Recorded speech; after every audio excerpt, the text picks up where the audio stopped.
for another Fiddlehead fiddle lesson. I'm going to show you the tune Planxty Irwin. It's an Irish waltz by a harpist named O'Carolan. And part of why I want to show it to you, in addition to it being just a beautiful tune, you can play it at weddings, at funerals, I don't know, wherever you want to you can play it. It's really nice. It uses the raised third finger on the G string. That's a C sharp. So I want to show it to you because it'll give you a good chance to practice that if you're learning that right now. Okay? So I'm just going to play the whole tune, and then as usual in the Fiddlehead way, I'll show it to you step by step, note by note, very slowly, and then we'll put the whole thing together. We'll put the whole thing together. Alright, so here it goes. Planxty Irwin, there's two parts.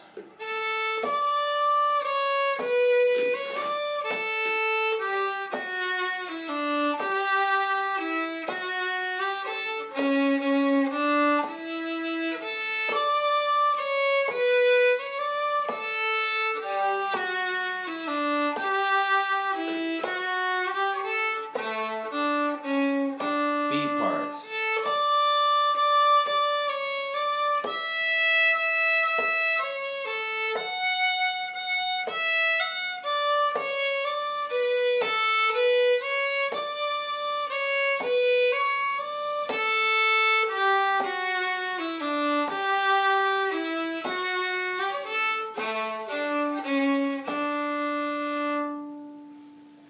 Good. Alright, so it's in the key of D.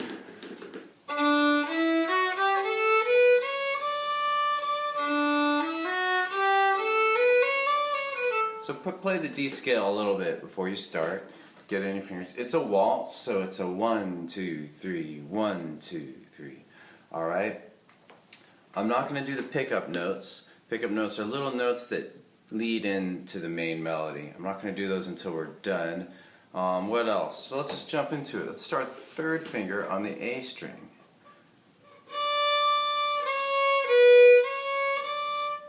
Alright?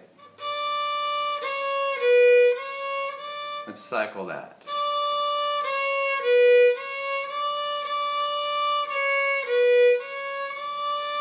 Now, a very common rhythm in this and then in a lot of waltzes is to add a little bit of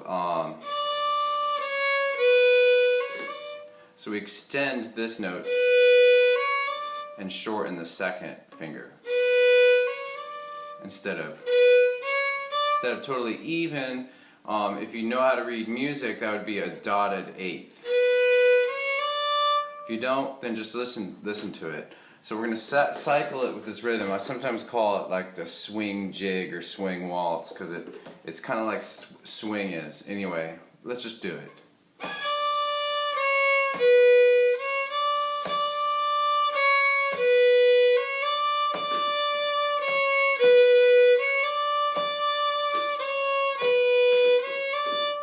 So that rhythm will be used a lot. Let's move on. The next little phrase starts open A. Just walks down the scale. I'll do it twice in a row.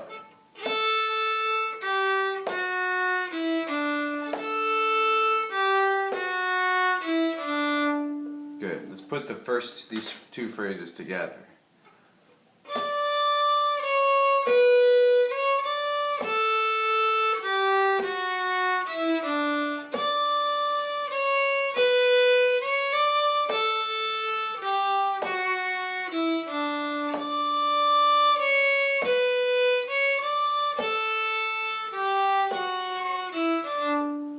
Probably the best thing you can do as a student is to not always want to do the whole tune right away.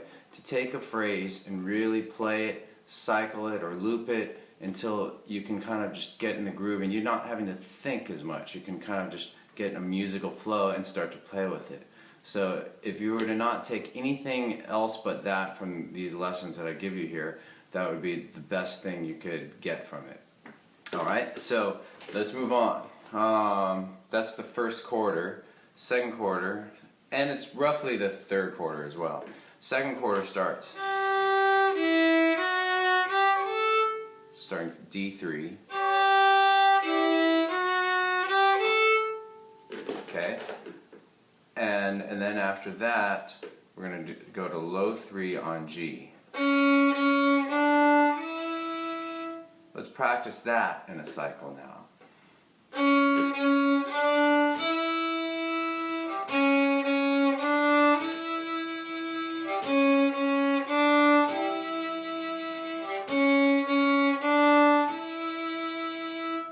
So putting together the second quarter, we have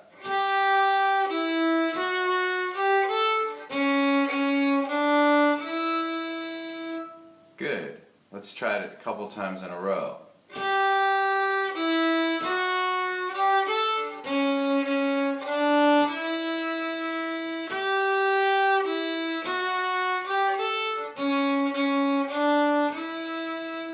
Good. Third quarter, I think, is the same as the first.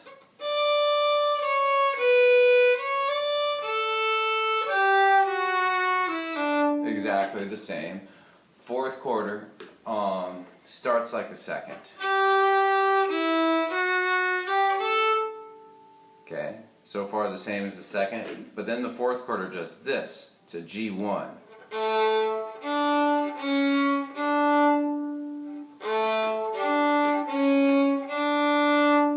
By the way, all left-hand fingerings in the comments field below. Print them out or something or not. And so let's put together the fourth quarter.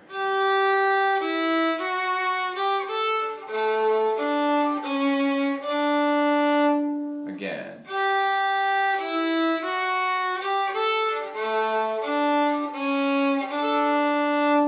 Alright. I am now going to just play the entire A part very slowly. If you're still unsure of any part, you may want to go back and relearn that.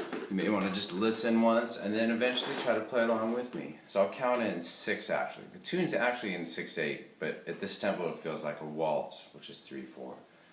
So I'm going to count us in 1, 2, 3, 4, 5, 6.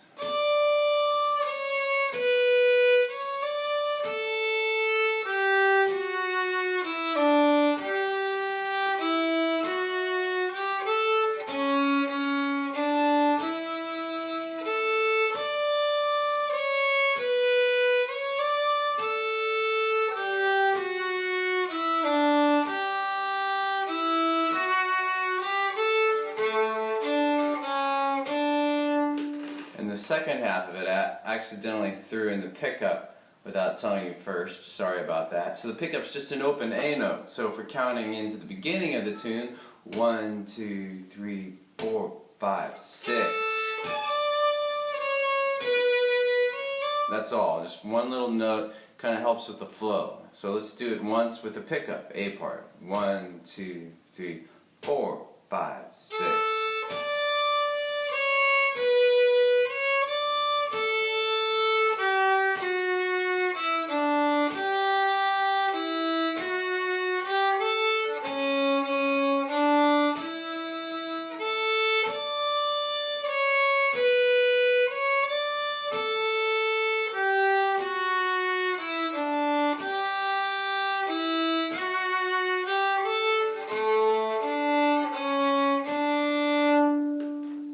Nice. We're going to move on to the B part, starting third on A as well.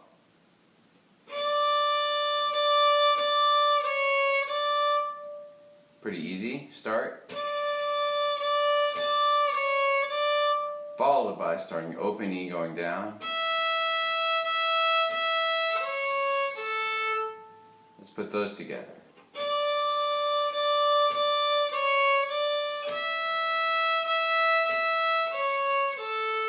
Again.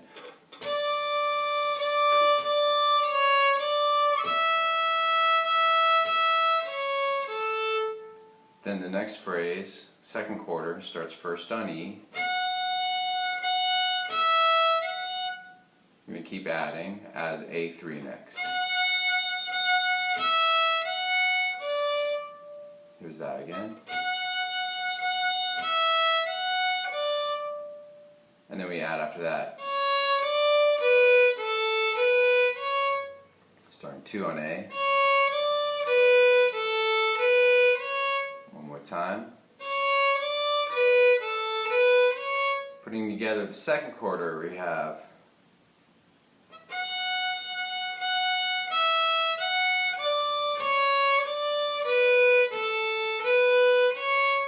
I'm now going to slowly cycle the second quarter.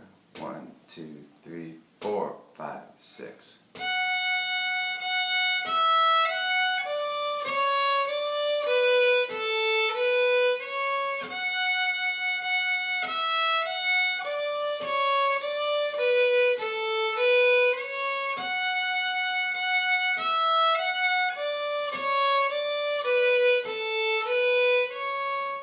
Good. So now we're going to play the whole first half of the B part.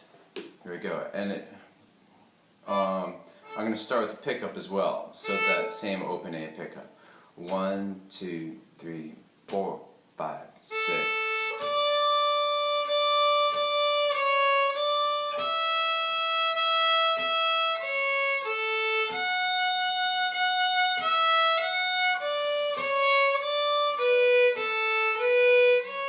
One more time.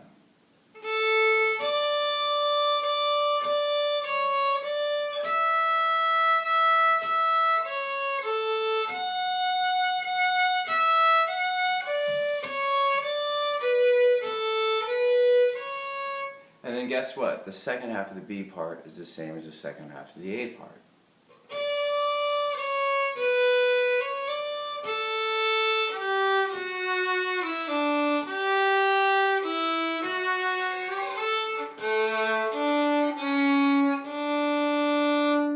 So now I'm just going to play an entire B part for you. 1, 2, 3, 4, 5, 6.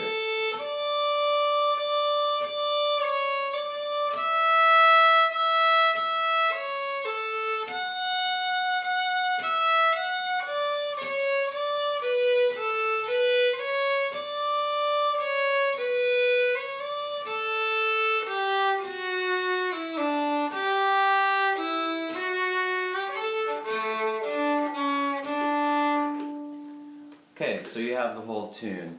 Once you get it in your left hand pretty well, you can pay a little bit of attention to the bowing. Separate bows works fine, always changing directions to separate bows.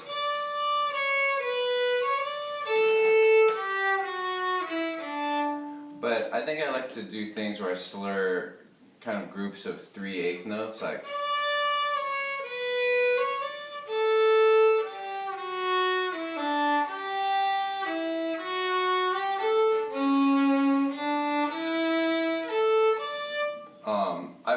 I tend to always be changing things and not doing things exactly the same, but in general that feel I think feels good to me for the B part.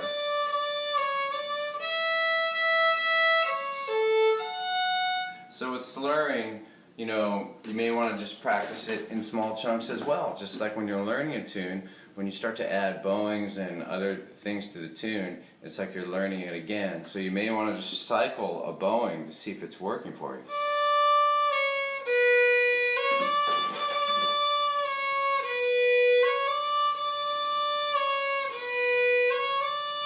Until you can do it naturally. That's the whole point of doing the looping and so forth. Okay, well, thank you for watching. Hope it was fun. Hope you make some beautiful music. See you next time. Thanks for watching.